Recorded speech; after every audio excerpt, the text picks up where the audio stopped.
Magandang hapon po sa inyo lahat. Sa kapahintayutan po ng ating presiding officer, magpupuntak na po tayo ng review of the whole public hearing hinggil sa napipintong pagdedeklara ng sangguniang panlunsod under state of calamity hinggil sa banta ng COVID-19 at may kaugnayan din sa pinalabas na Ate Gina, naka-record ba ito? Teka, naka-record ba? Nakaulitin ko.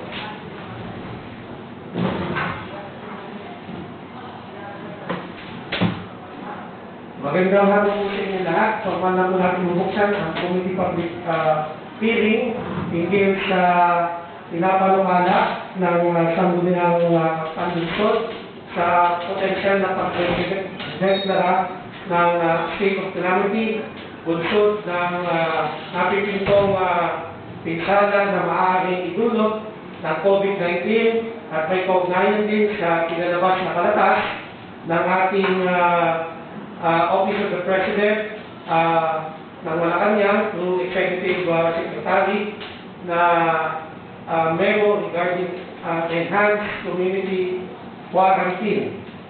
Kanina po, para po sa kabatiran ng inyong lahat, ay ang 8 kasapi po ng sangguniang panlunsod na naririto ay lahat ay nagpahayag ng kanilang saloobin at sentimento sa pagyak na pangangailangan na magpasa ang sangguniang panlunsod na may deklara ang lunsod ng Tayabas under state of calamity.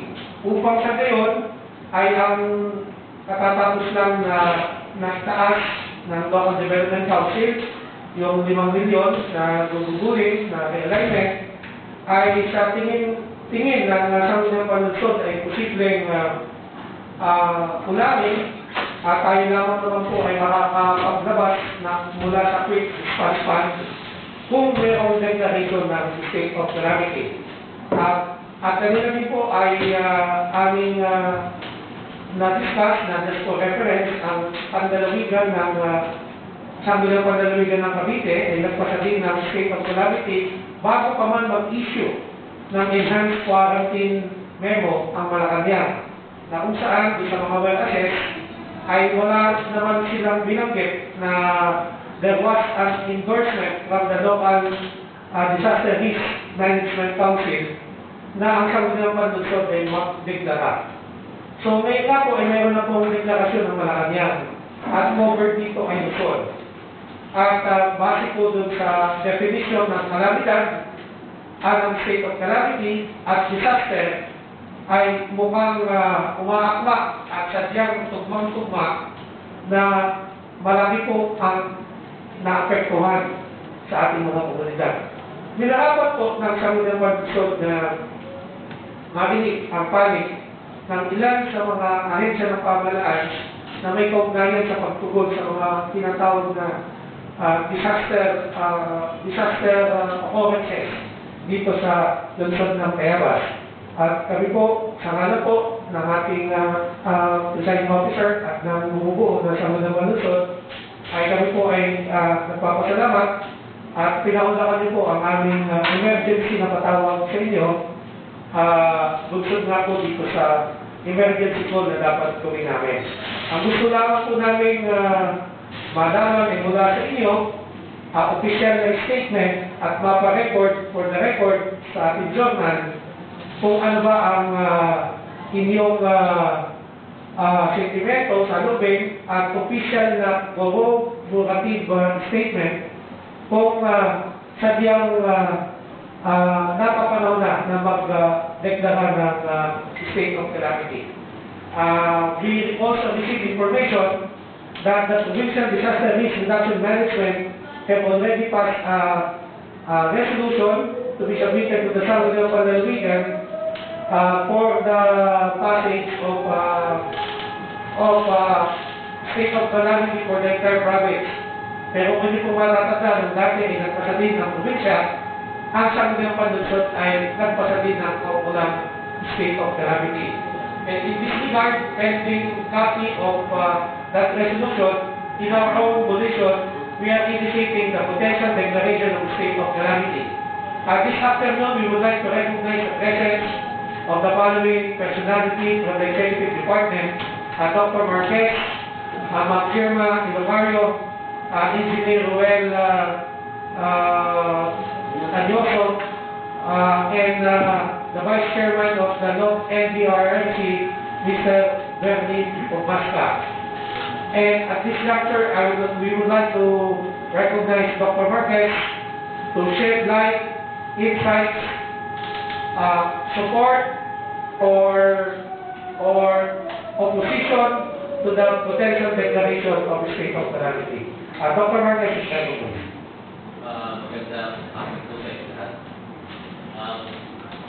Nagaman po na ating mga bayang pangkalusugan ay sumasang-ayon po sa pagdideklara po ng sangguniang pangulusot ng State of Calamity. Basihan po ay yung po Memorandum Order number 60, 2019, Revised Guidelines for the Declaration of a State of Calamity ng DRRMC. Nasasaad po dito sa definition of terms. Ang state of calamity is a condition involving mass casualty and/or major damages to the environment, property, infrastructure. Dito po tayo papasok. Disruption of means of livelihood and businesses and normal way of life of people in the affected areas as a result of this event. Dito po tayo papasok at napansin naman po natin mismo sa ating mga sarili yung normal way of living po natin na naapektuhan. Kasama po yung trabaho at saka yung mga business establishment kasama ang transportation ay apektado. At doon sa disaster definition po nila ay sinasabi serious disruption of the functioning of the community. Tama, ito po ay nangyayari na ngayon. Kung kaya wala pa man po tayo na positibo na COVID cases na nakita dito sa ating lugar. Ngunit meron po tayong vulnerability o meron tayong mga hazard risk na presensya sa ating paligid ay nakita na ang laganap na apekto nito sa ating komunidad. At ito po ay nararanasan po ngayon. At personally po ay nararanasan siguro ay nararanasan rin. At ito ay nararanasan na rin ng aking mga kapwa empleyado. Na talagang apektado po tayo. Pati po yung ating pagbibigay ng servisyo na dati nating ginagawa ay naapektuhan. Gawa po na masunukuyang krisis na nangyayari dito sa ating bansa, hindi lang dito sa ating bansa, bagkus ay halos sa buong mundo po. Salamat. Maraming salamat, Dr. Marquez. Just for the record, earlier I texted you regarding the recorded official person under monitoring and person under investigation. Just for the record, can you please reiterate the latest updated number of those persons? Ang PUI po natin doon sa po natin ngayon ay 504 at ang PUI of person under investigation ay isa. Ngunit katulad po na sinabi ko sa iyo, ito po ay hindi basihan na hindi mo magdideklara ng state of calamity. Sa pagkontrol nakita po natin sa definition ng Memorandum Order number 60 ng DRRMC na nakita po natin dito, yun pong disruption of means of livelihood and businesses. Regardless po ng number of cases. At ngayon nga po, bago na nakiyo, lahat na daw tayo dito sa PUM.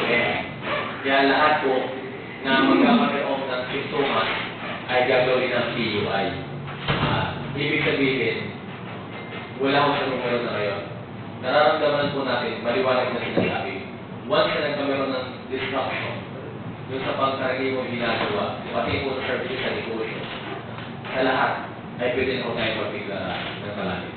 Kaya po ako po ay sumasang-ayon sa pagdeklara po ng sangguniang pangulusot ng state of calamity dito po sa lungsod po ng Teo. Dr. Marquez, before I let some of the members to ask questions from you, we will inquire yung status ng kahandaan ng lokal na pamahalaan in terms of the medicine na yung mga medisina na usually ay kailangan upang matugunan ito. Kumusta po kaya ang status? Meron po tayong sapat o hanggang kailan kung meron tayo at nangangailangan pa din na bumili upang matugunan natin itong almost sabuwang na enhanced quarantine. Ito po ang isang dahilan kung bakit kinakailangan po din natin ideklara na state of calamity. Dahil katulad po ng mga PPE, na mga gamit po para ma-prevent po yung bukod po doon sa individual precautionary measures. Ito po ay wala tayo. Kaya kinakailangan talaga natin bumili ng ganito. Plus, regarding yung display na trabaho, hindi makapagtrabaho, kailangan din natin magbili ng pagkain. Ito po ay hindi normal na ginagawa po natin. At hindi po namin na-elevate sa budget ng annual investment plan natin. Kasi hindi naman po namin ito talaga inaasahan na magkameron po ng peso. Kung kaya nga po, pinasabi ko po sa inyo. Maraming salamat po. Maraming populasyon na vulnerable sa sakit na ito. At nakikita na po natin ang mga hazard. Dito po nakikita yung nararanasan na natin ngayon, yung disruption po ng ating mga services sa hapon. Sa lahat, pati po sa lingkod. Pag po ito ay lalo pang nagtagal, baka lalo po tayo ma-disgrasya. Kung kaya po, sana, matulungan natin, makinan po agad natin ito para mabuwasan po natin yung mangyayaring mas hindi natin magugustuhan. Maraming salamat po, and I would like to give the floor to Consiel Mercy. Maybe you will just leave it to 1 hour question for those members who would be asking some questions. Doc, tatanong ko lang po, kami po ba ngayon kung magpo-purchase? Ready po ba naman yung pagpo-purchase na? May makukuha po ba naman tayong mga supply? Opo. Tayo po ay umaasa na may makukunan po tayo. Kagabi ko ay nag-post yung o kaya ng maga, nag-post yung iba naming mga kasamahan ng listahan po ng pwedeng kunan po ng mga gamit. Maraming salamat po. Meron po kayo katanungan ng ilan natin mga kasama. Consiel Luz, meron po next. Magandang hapon ko, Doc. To be followed by Consiel Luz.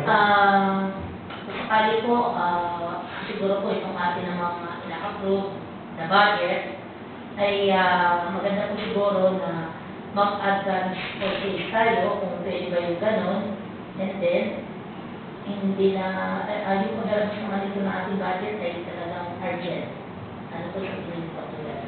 Katulad po ating mga alcohol, yung mash, yung iba pang mga kailangan. Meron po mga ganito na mag-advance ang mag-aan tayo. Magkakabi na tayo ng quarter na ating emergency purchase. Yun po ay pwede yung magsabi po initial. Pero yun po ay hindi mo nag-deliver kapag walang signal. Kasi ano po yan, gano'n po yun. At bawal din naman po tayo mag-advance ng buka.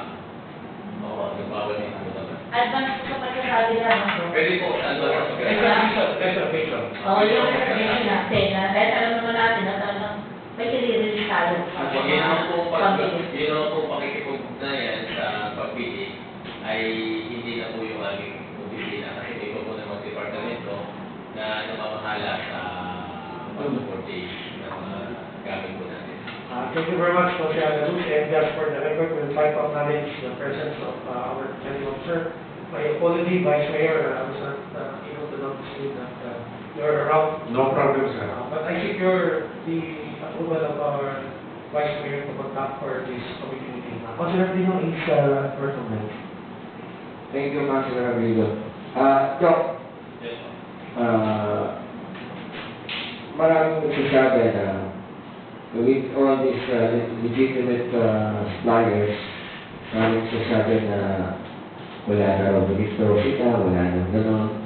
I just want to ask, can the local government engage ito sa mga black market na kutawagin, can we do business with them?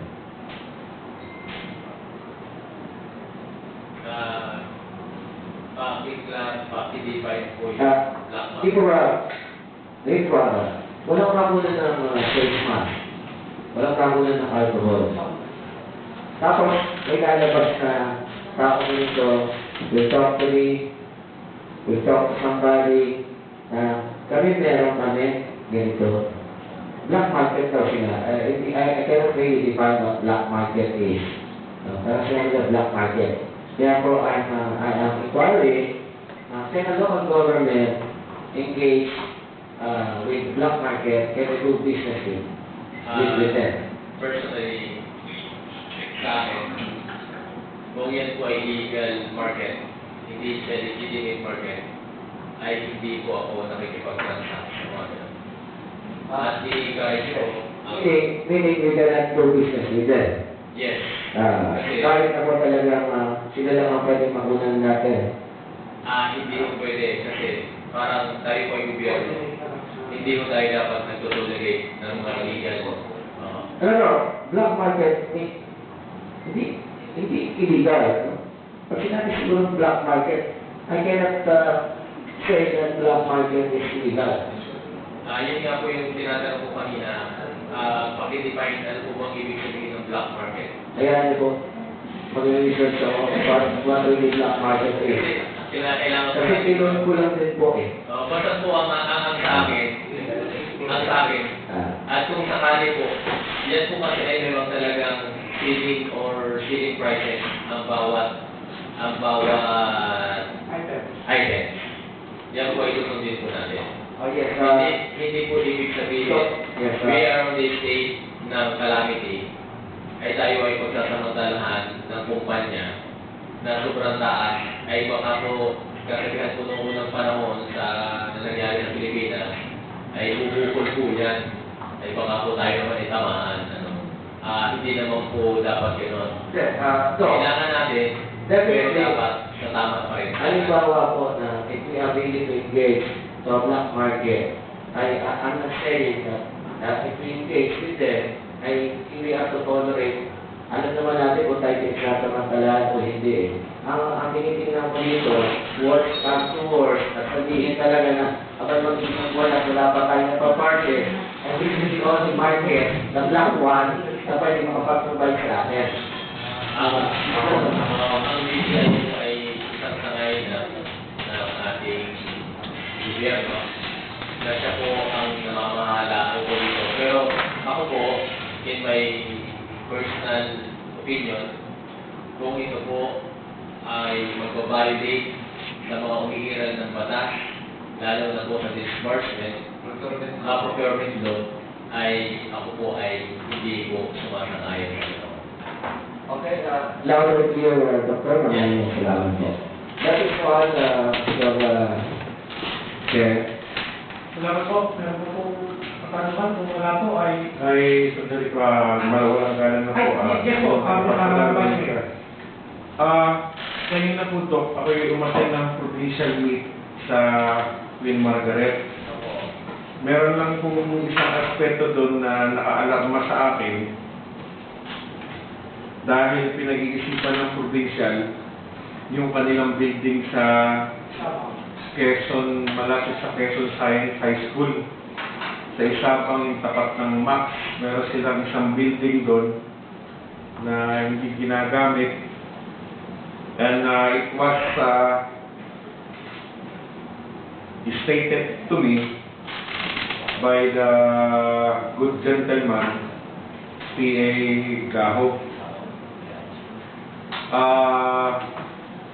He told me that it was that building, that particular building, was being eyed as the containment area, isolation area for PUIs.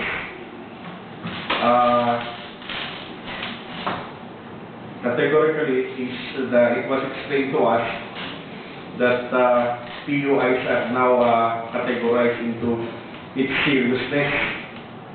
Tama po ba? Yes po. Vibrant PUI. Dahil at sinabi rin na lahat daw tayo may PUMs na. Yes po, yes po. Correct po yung update. PUI na po tayo. So, yun lang po ang medyo nakaalam na sa akin, although it's their property under the soil and land of the jurisdiction of the city of Tayabas. Maaari po ba namin mahingi for the entitlement of the council? Ito naman po yung naka-record, hindi nga lang live. Ay, ano po ba ang opinion niyo with this kind of subject matter? Okay. Ito po ay natanong sa akin ng isang kapitan ng Sabah. Kasi ako po ay nag-attend ng meeting kanina sa mga... Ano nga po ito, yung mic nyo, pakilapit po. Natanong po ito sa akin ng kapitan, particular po ng Sabah, na nabanggit nga daw po sa kanila na yung isang school sa Sabah ay gagawin po nilang isolation o containment area for PUI, particular yung serious one. Sa PUI. Tama po. Ang aking pong opinion doon, siguro mas, siyempre po, ito po yung pag-aari ng provincial government. At ito naman po ay nasa lupa ng Tayabas, lungsod ng Tayabas. Pag-aari na. At alam po na yung purpose na ron ay para dun sa ma-serve yung pasyente ng lalawigan ng Quezon. Pero po sa akin, mas gusto ko na yung mga seriously ill na person under investigation, padamihin natin, ma-request nila sa Department of Health, yung testing kit para at least maayos po lahat, para din ang mga private hospital ay mauna po muna bago natin ilipat, particular sa mga school. Kasi iniisip ko, ay dito sa school na ito po ay kinakailangan pag nag-admit ka dyan ng tao, ng PUI, una, yung lugar ay dapat ay para doon sa ganung pasilidad. Alam, di mo ba tayo may yung mga building, sa building permit, pag para sa hospital, ang mga structure na ginagawa ay pang-hospital. Ito ay school. Ikalawa, kung dyan dadalhin yung i-isolate yung mga PUI, siguro naman maalagaan po nila. Pero ang tanong ko, ito po ba yung primary na gagawin po nila ng isolation o quarantine area? Or meron pa silang pinaglanuhan na ibang parte na pwede na mas malapit din doon sa hospital ng Quezon Medical Center. At baka naman meron pa doon mga building. At ngayon, ang tanong, ilan na po ba yung serious ill na kinakailangan i-admit ng Quezon Medical Center at kinakailangan natin mag-extend doon sa mga building ng katulad ng mga schools, Kasi nung nakalipat po, ay tinanong po ako ng DepEd sa Division City ng DepEd.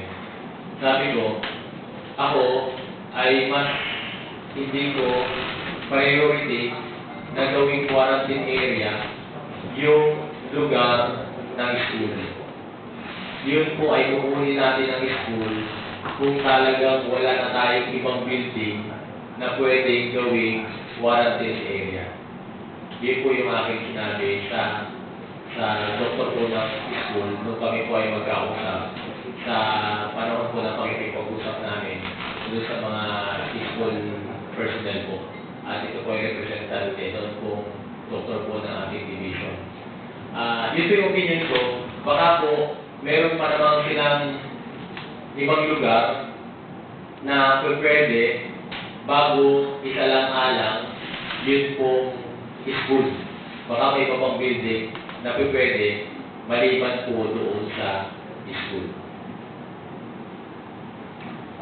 Doc, maraming salamat po. At yung next question ko lang po, if that thing pushes to, yung po bang bukas na bintana by air, ay hindi naman yung makakahawat sa mga neighboring ano? Hindi naman Neighboring po. bahay po. Dahil sa kasalukuyan po, sinasabi na ang virus na ito ay nakakahawa through the droplet.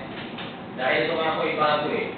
Ito po yung sinasabi ngayon na ito ay nakakahawa sa pamamagitan ng droplet. Ano yung droplet? Ito po yung ilang tiglaway. Kung kaya nga po ang ating distansya ay 1 metro.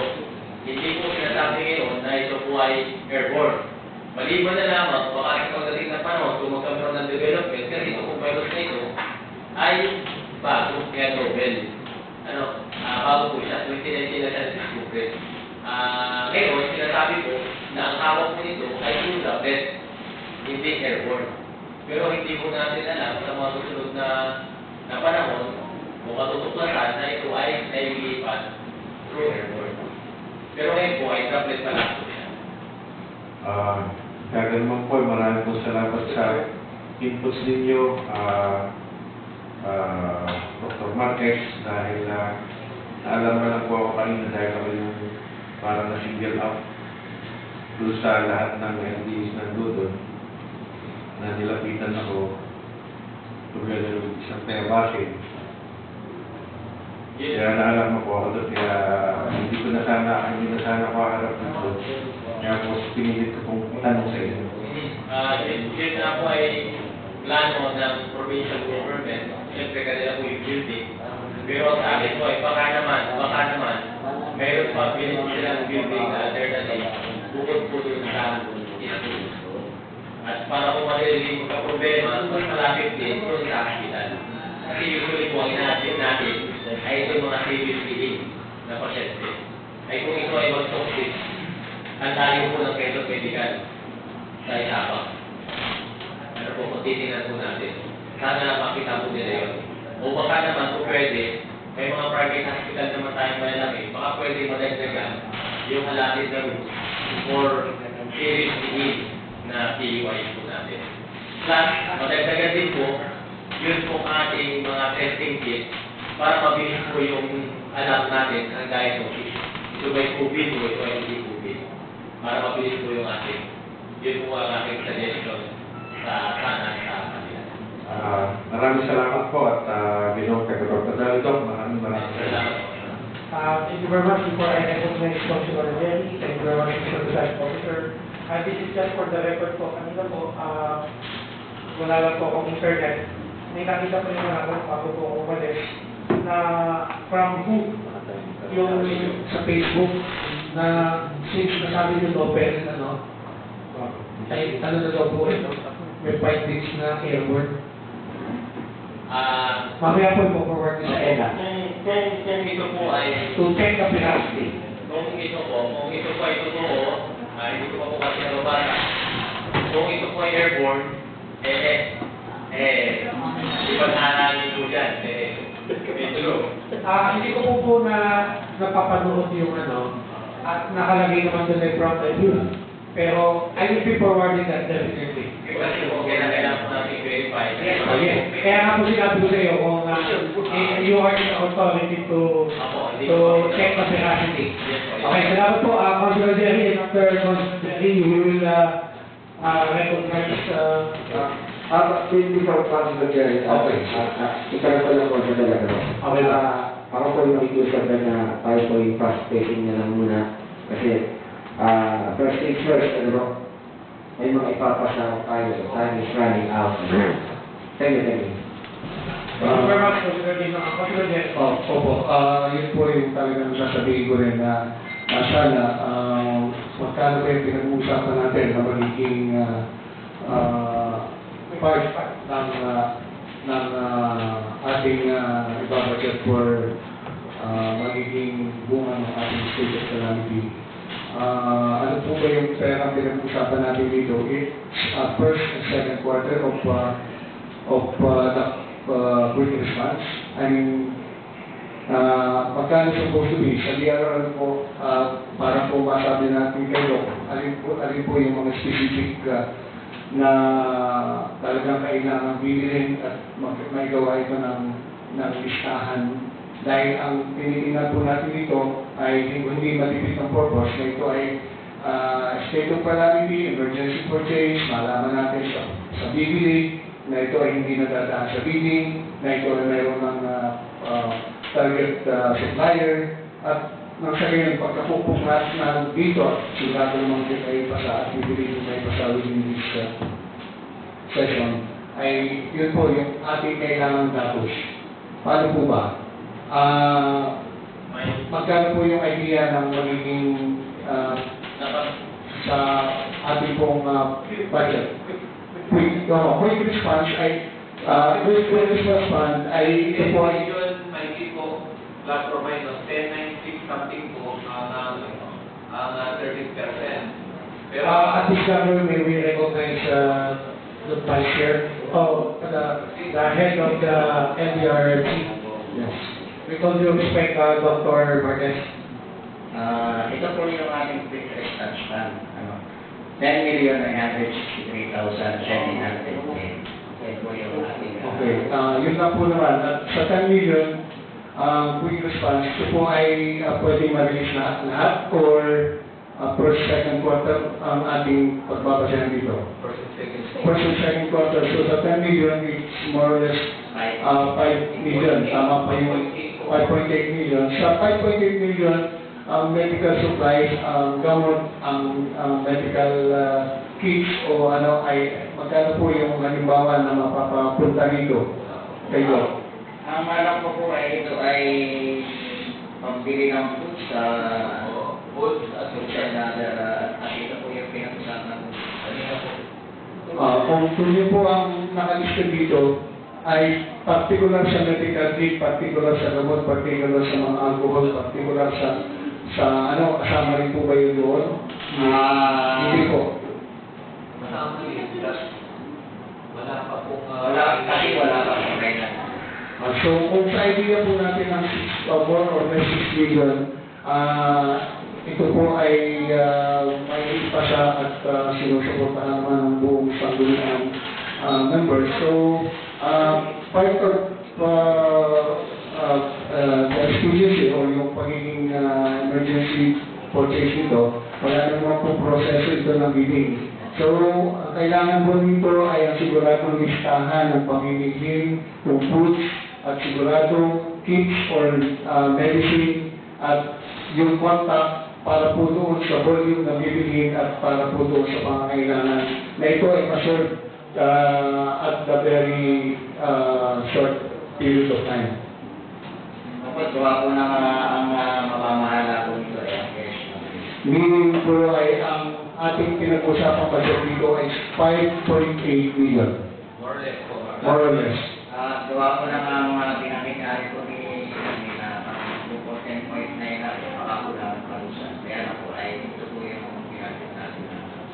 Sige po. Yun po yung ating bibigyan pa siya. Kung yung pangailangan ng mga supplier ng gamot at medical kit, at kung may pangailangan sa supplier ng bigas, at kung may pangailangan sa supplier ng basic commodities, at this early ay yung mga supplier ay nakakonect na sa atin kung may contact na ang ating key person for the purpose na ito ay emergency purchase, at kaagad ay magamit natin yung kontrong ito para hindi po matipid yung ating purpose. Yes, the Vice Chair of the NDRT is recognized. Kasi si aming pumepe ay visionary kasi nire-respondihan po sila kanina. Ang pinag-usapan po doon sa meeting kanina namin doon din sa admin, ang pal po nito ay doon sa food assistance in medicine, medical, etc. Ano po yun. Pero yung kung ano po yung list niyon ay sila pag-usapan pa po yun. Kasi nangihingi po tayo ng datos sa mga barangay, sino po yung mga kababayan natin na magiging recipient no, halimbawa po, napag-usapan din po doon, una po yung mga magta-tricycle, advaser, etc. Yung po kasi yung mga vulnerable dito sa sitwasyon na ito, kasi sila po ay ang kita once na nilockdown po natin at wala nang lalabas, kundi isang miyembro ng pamilya ang lalabas para lang bumili ng basic needs nila at necessity, ay talaga pong mararamdaman po ng ating mga kababayan yung epekto nitong COVID natin na pinag-usapan. So yun po yung kanina na pag-usapan po doon nung harap natin po ang ating administrator. Opo. Mr. Chair, kaya nga po, we need to go on the Yes, at yun po naman protekto tayo yung po task force na bumuhay ni admin, talaga pong laging mag-uusap-usapan. Yung po ay bukas ay parang diyan na kami, parang nilalabas po kung sino yung mga kanila. At kanina din po, napag-usapan din po doon yung magkakaroon at may kausap na si admin ng mga bigasan. Ako po bilang chairperson ng PCMC, sabi ko po, meron pong pag-limbag na balay tayo sa bodega ng PCMC. Yung po naman ay dahil mayroon po tayong buwa doon,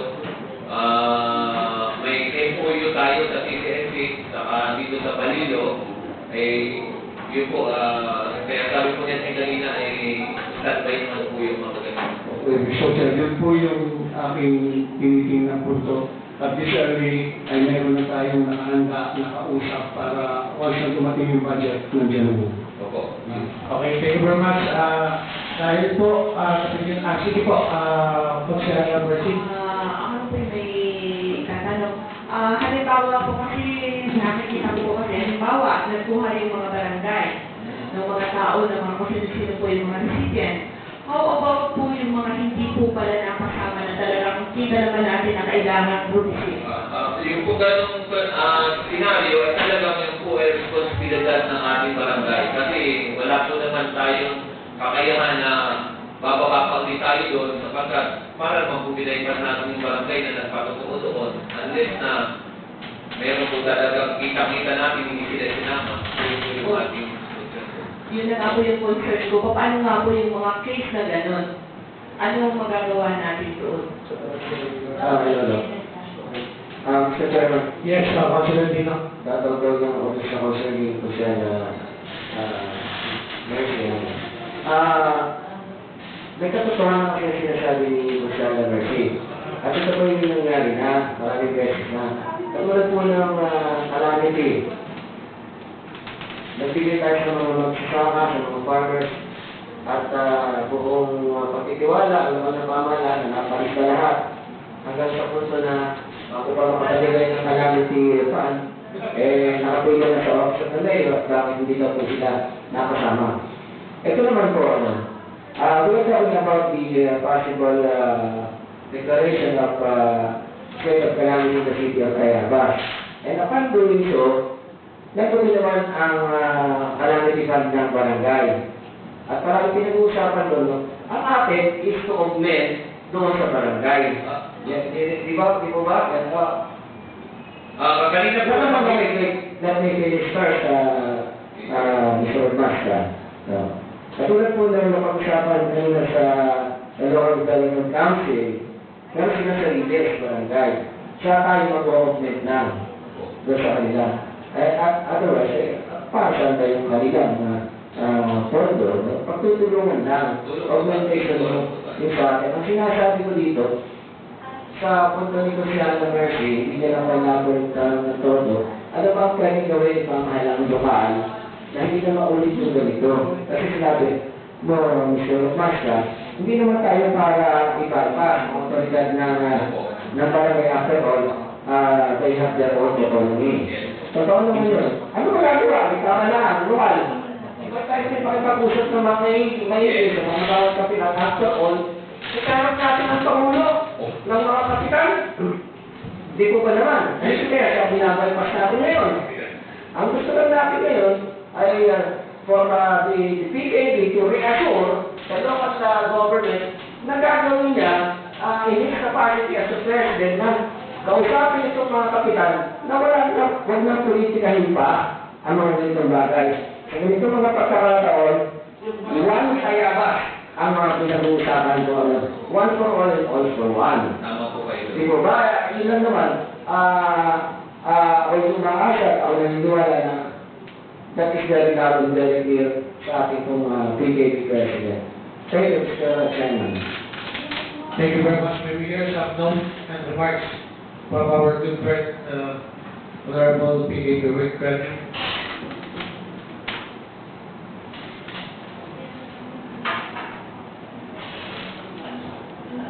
Mayroon nga ako, kasi Kasi po may binanggit si Constantino na with the help of the President,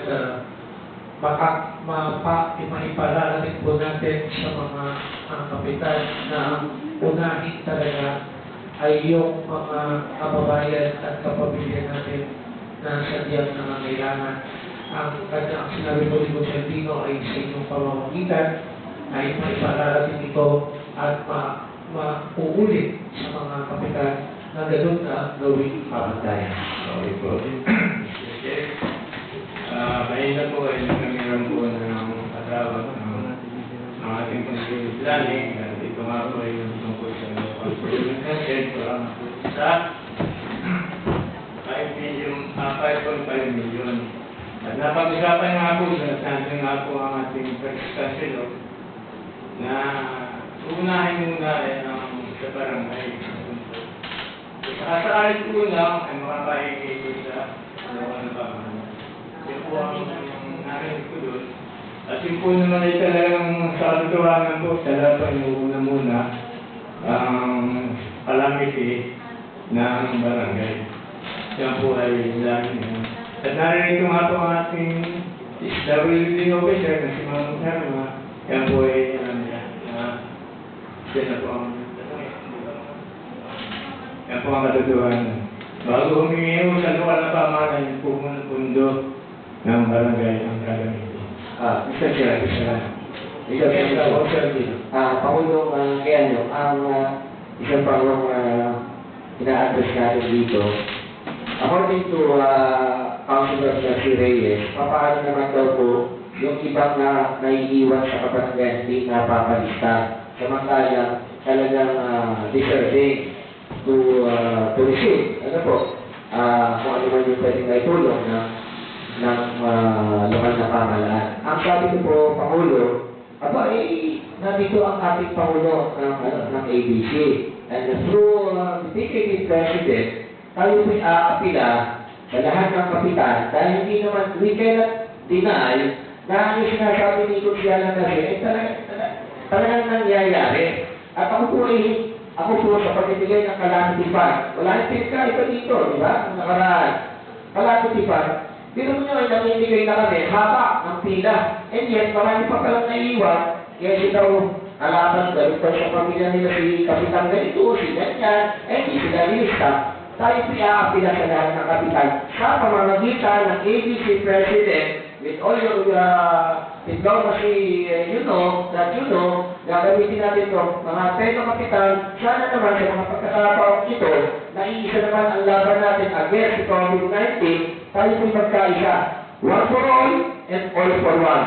At lahat po ng deserving na ating constituent sa barangay, deserving ngayon dapat, dapat na tumanggap ng tulong sa lokal na pamahalaan ay huwag iiwanan. Whether at nakasunod ng kapitan o hindi, ang pamilya nila ay ating pong tutulungan. Ulitin ko po, tayo ay aapila, makikiusap sa mga kapitan sa pamamagitan mo, PKP, Keano. At kung kinakailangan, at talaga naman ang sabi palaging control ang mga konsyat, kung kinakailangan na makipagtalas sa akin mo rin, at ang muli ang palusod sa mga kapitan, we will be doing that. Salamat, Mr. Chairman. Thank you very much, and I believe this is noted by our PKB. Am I right, PKB President?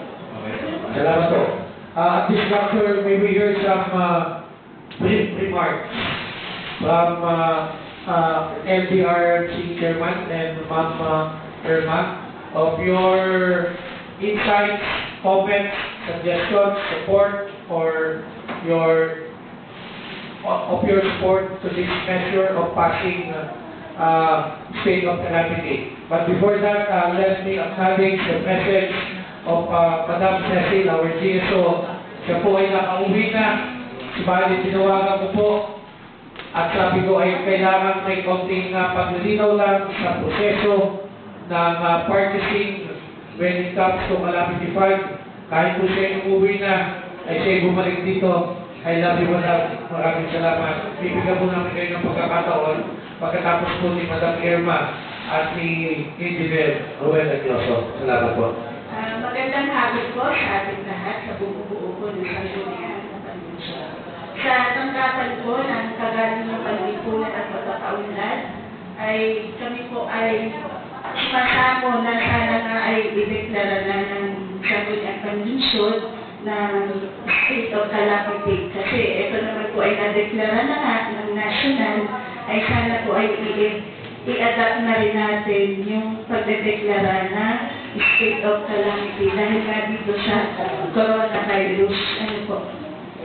So, kanina pong umaga ay nabanggit ko na rin sa hanay ng mga kapitan na silang nanganguna yung mag-release ng kanilang 5% calamity. Bakit? Kasi po, pag sila yung unang nag-release, medyo masasala po nila at malilimita kung sino ba talaga yung dapat at karapat-dapat bigyan. Kasi sabi ko nga po kay City Admin, pag tayo po ang unang nag-release, ay lahat po ng pwede ilista ng kapitan ay ililista. Kaya sabi ko nga po kanina sa meeting sa hanay ng mga kapitan, pag nakapamigay na po sila, ay isasubmit po nila sa aming office para yun din po yung ating magiging panuntunan na bibigyan ng augmentation. Kasi alam naman po natin na yung budget din ng barangay ay hindi rin naman po ganun kalaki. Limitado rin lang kung baka nga po mga 1 linggo, 2 linggo, ubos na rin yung kanilang pondo.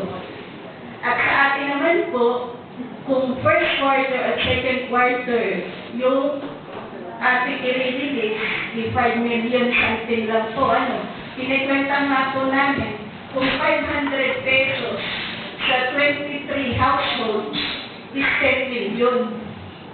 Yung 23,000 households na tigpa 500 pesos ay 10 million na something. Di ba isang araw lang po siya? Ay yung kung 5 million natin ay supposed to be ay gagamitin para sa dito sa quick response fund ay hanggang ilang araw makakahayon para bigyan natin yung ating mga kababayan na talagang nangangailangan. Sinabi ko nga po doon sa mga kapitan na hindi ito yung oras para tayo ay maglokohan sa ating mga report at magbigay ng mga maling informasyon. So, yun lamang po. Napakaganda po ng inyong minahagi, Madam Irma, at inyo ng paunang nabigyan ng paalala at abiso ang ating mga kapitan. Meron na po paglilinaw sa iyong sinabi na kanina po ay inyong nabanggit sa meeting na nagkameron na po ng declaration of state of calamity, kaya pwede na makapag-release ang barangay. Just for the record, Madam Secretary, we just need enlightenment. What we have right now is a memorandum of the Executive Secretary signed by Salvador Medialea, just declaring an enhanced community quarantine over the entire Luzon and further guidelines for the management of the coronavirus 2019 situation. Yung po bang sinasabi mong dokumento regarding doon sa declaration ng calamity ay iba pa po dito sa hinahawakan namin o ito po yun? Para po yan yung sinasabi ni admin kanina na ipinasa daw ni DILG. Kung dito po ay wala pong nakalagay na declaration. Kaya nga po kanina, I am texting some of my colleagues, I am texting NDRRMC, I am texting fiscal, I am texting admin. Dahil sa marami na po akong pinutusan na mag-Google ay wala pong makuha na declaration. So, that prompted me to introduce kanina in our continuation of our session the need for the passage of our state of calamity or else baka pabilis ng ibang kapitan sa pag-release na ngayon ay magiging illegal ng kanilang pag-release kung hindi ngayon maaarap ang state of calamity. Ako ba? And we understand naman po doon sa inyong assertiveness. Marami po salamat sa inyong suporta, Madam Director. May katanungan po si Councilor Denny. Salamat, Mr. Chair. Kung kwentahin po natin, from 70% tayo 5 million, 5.5. From quick response, inaasahan natin 2 quarter na magkakaroon tayo ng 5.8. So, we have an estimate of almost 11 million. Doon po yun, sa gusto na yun, ay talagang sabi ko nga po, ay kulang na kulang. So, from our source, ay pwede rin po mag-augment ang DSWD. So, I think, Madam Ilman, if there's an appropriation na pwede from the DSWD to be subjected for realignment, ay siguro po wala tayong ibang titignan kundi ang inyong opisina. Then after that, ay ito naman po, after the declaration of calamity, kung saan pa man kung makakakuha ng replenish o pang-cover up doon, ay muli naman kayo babalik sa inyo. But for the meantime, ay siguro po ay mahanapan din ninyo ng pwedeng pondo from SWD na may augment o through a realignment na may augment dito sa community. Although meron naman po akong pondo sa Magkano po yun? opisina na 2 million para yun dun sa aid into individual in crisis situation. At yun po ay pwede natin kunin doon. At sa possible realignment of other allocation na pwede natin gawin. Maraming salamat po sa inyong pagsuporta. May we hear some words from our good friend, the head of the LDRMC, for the support for this call for state of calamity. Dahil ang procedure po, we need to await your resolution. But since this is urgent, we are just backing on the legality of the issuance of the Office of the President regarding the coverage of enhanced community quarantine of the entire Luzon, of which Tayabas is situated.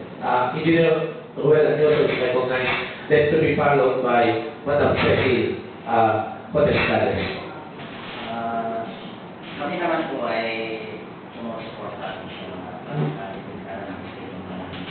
At katunayan po yung memorandum sa 2019, ito po yung revised guidelines for the declaration of the state of calamity. So, doon po sa criteria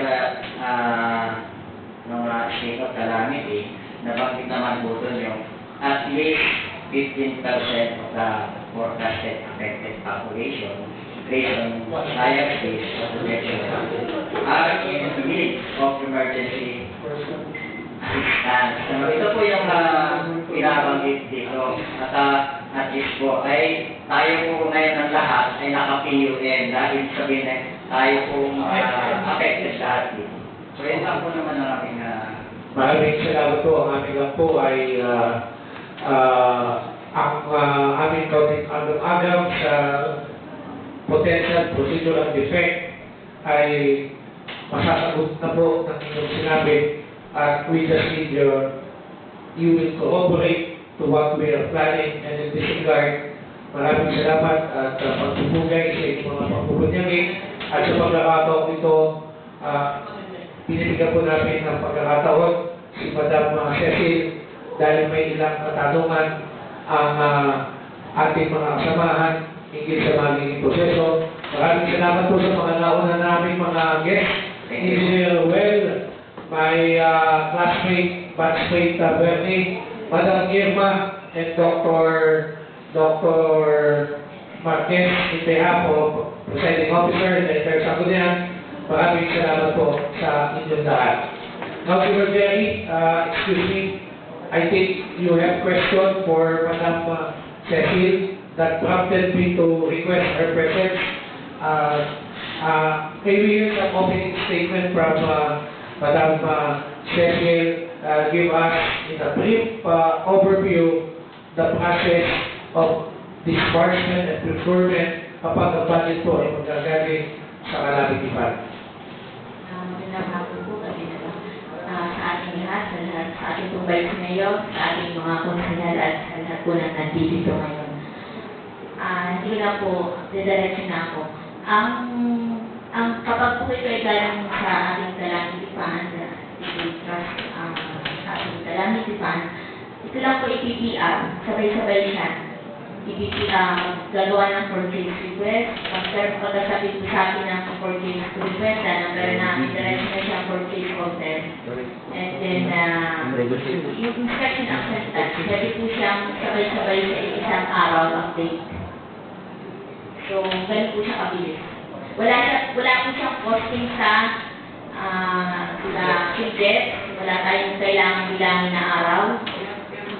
So, yun po. Kaya po ito ay kung alam po namin na may actually yung po mga supply ay napakahirap hanapin ngayon. Yung ating mga alcohol, yung mga face mask.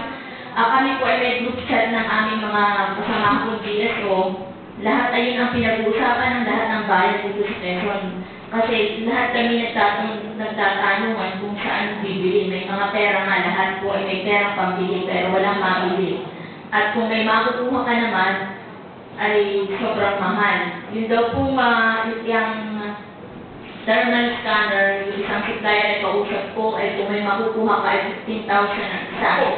Sa kanya, puhunan pa lang. Sabi ko, paano mo pwede isusupply sa amin? Ay parang nakakatakot na kung mag-procure. Kasi baka mamaya pagdating ng araw, balikan naman kami at sabihin naman ay kami ay overpricing. Talagang over ang presyo niya. Na hindi, samantalang may itinalaga naman, so yun po yung ating problema ngayon. Titingnan natin kung anong sitwasyon. Kasi kami po ay alam ko may dadating at alam ko namang very positive ako na ma-approval yung pondo. So naghahanap na ako ng pwede natin mabilhan. Pero yun nga, ang problema ay pare-parehas. So titingnan po natin kung anong pwede natin magawa. Maraming salamat. Councilor Jackie, recognize. Okay, salamat Mr. Chair. Yun nga po yung apprehension namin na ito ay i-release calamity emergency. So yung proseso ay nabanggit naman ni Ma'am Cecil na wala na itong bidding, wala na itong basta magsasabing ng PR ay ito na yung magiging ganong kadaling proseso. So ang pinagin po kanina dito in advance, in anticipation or proactive ay mayroon ng coordination si admin sa mga supplier through PCMC or through other yung may mga tinda ng basic commodities, kung ito man ay canned goods, kung ito man ay bigas, kung ito man ay tubig. So doon sa proseso po na ito ay ano po ba ang magiging sa inyo, sa reaction ninyo na wala pa yung pondo. Pero sila may kausap na supplier para just in case na ito ay nagkaroon ng available funds ay yung ano na lang po, yung pagkakaroon na lang po ng PR. Medyo ating pong i-rephrase ko ng public. Sige po. Hindi ko kausap, ano po, nagtatanggap na po kami Ayun, medyo po. ahead. Kasi po ay, yun nga, alam namin na very scarce na ngayon yung mga supply. So, alam naman namin na ma-approve. Naghahanap na din kami agad kung saan ba tayo pwedeng makakuha kasi yun nga po nagkakaubusan. Yun po, yung punto natin na ma-approve ito ay meron kayong kaagad na produktong kukunin, lalo tigit nga yung mga basic commodities. At nabanggit nga ng TASI, as TASI ay parang accredited or hindi ko alam ng ating, kung nabanggit ni Sir Bernie kanina, ay nagkaroon ng initial na kung sakali at magkakaroon ng pangailangan sa bigas, may canvas ay doon pwedeng magkaroon ng reserve na usap. Actually po, ang medyo nitong nagtatanong-tanong ako ng mga supplies, ang medyo iniisip ko dyan kasi kung halimbawa, meron tayong 3 or 4 na supplier na pwedeng makuhaan, kaya lang sila ay tipo kaunti lang ang mabibili mo. Ang iniisip ko lahat sila ay bibilhan. Ganyan po ang nangyayari. So, yung PR ng isang alcohol lang ay pwedeng, yun po ang titignan ko pa kung paano kung gaano ba karaming PR ang kailangan. Kasi baka per item na siya, hindi na siya kagaya ng sama-sama na lahat ay other supplies. Pero ang gagawin natin ngayon ay per item kung saan talaga tayo pwedeng makabili. It is a negotiated good.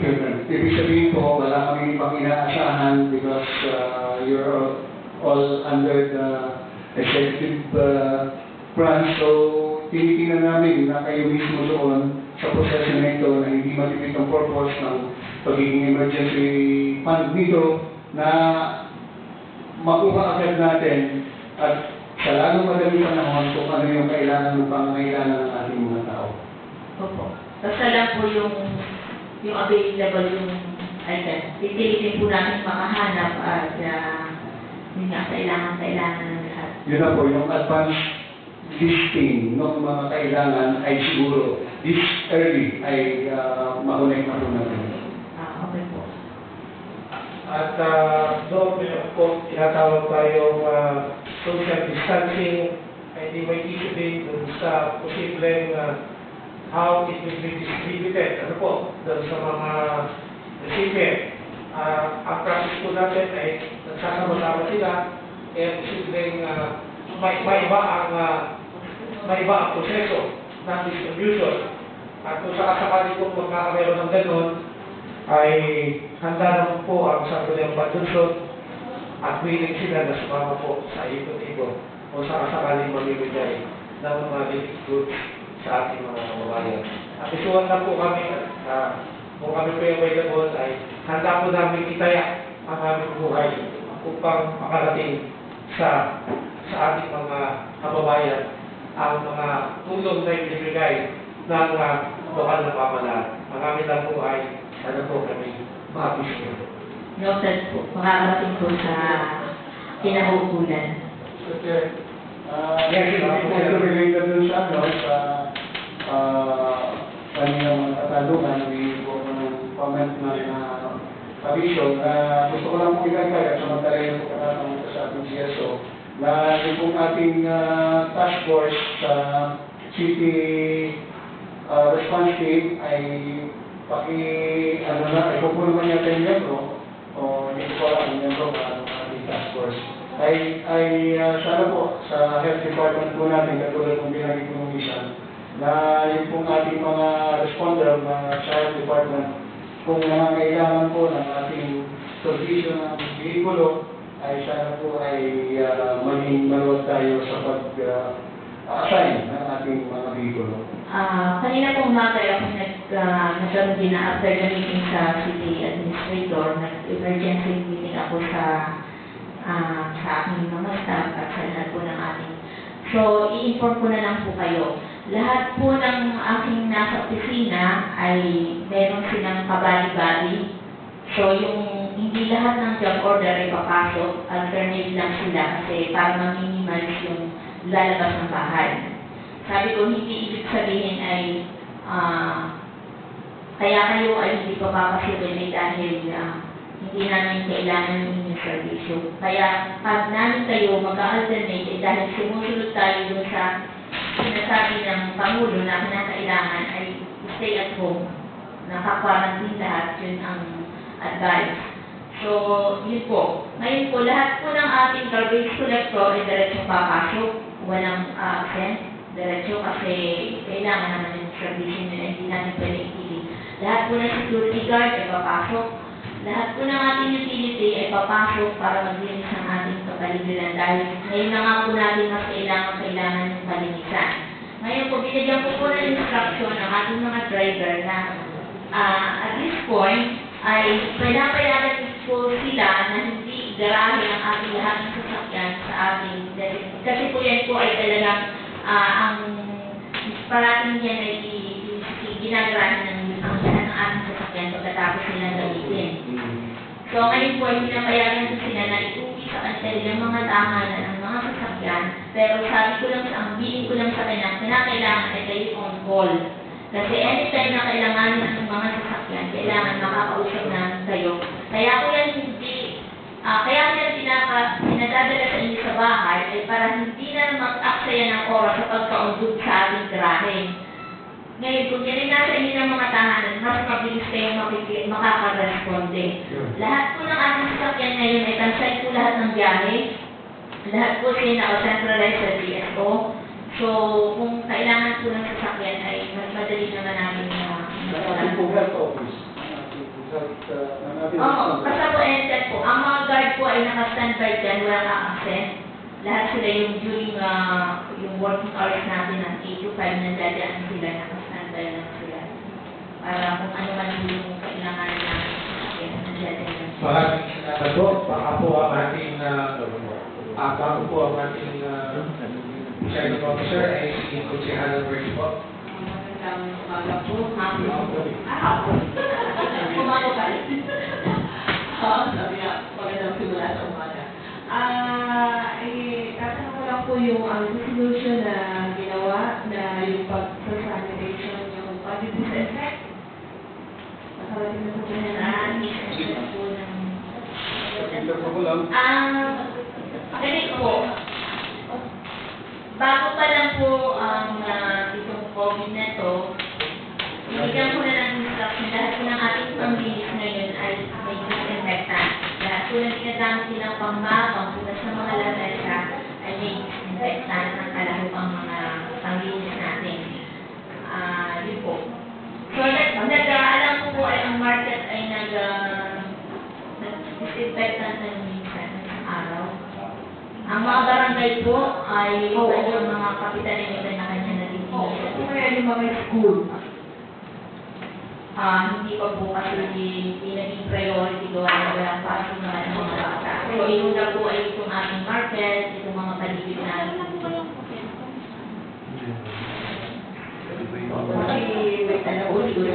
Okay, maraming po salamat. Baka po mayroong pang gusto sabihin o katanungan ng ating ginagawa experience Presiding Officer.